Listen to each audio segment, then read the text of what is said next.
Con la obtención del premio a la mejor sesión de mediación del Concurso Nacional de Juicios Orales y Audiencias Preliminares, los estudiantes de la Facultad de Derecho de la Universidad Autónoma de Yucatán demostraron tener los conocimientos necesarios y ganaron experiencia en el área penal.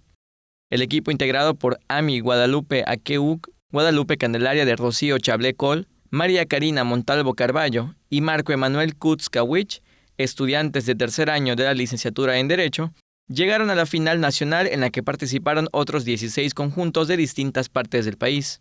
El concurso, organizado por la California Western School of Law, quien inició en septiembre de 2020, consiste en simulaciones de juicios orales, sesión de mediación y sesiones preliminares.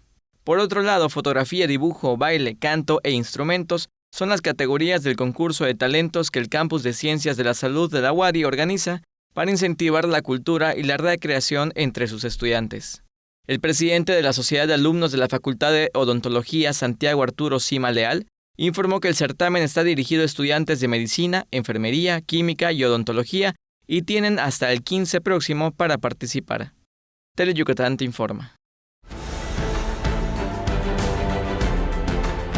Teleyucatán te informa, lunes a viernes, 8 de la noche. Síguenos.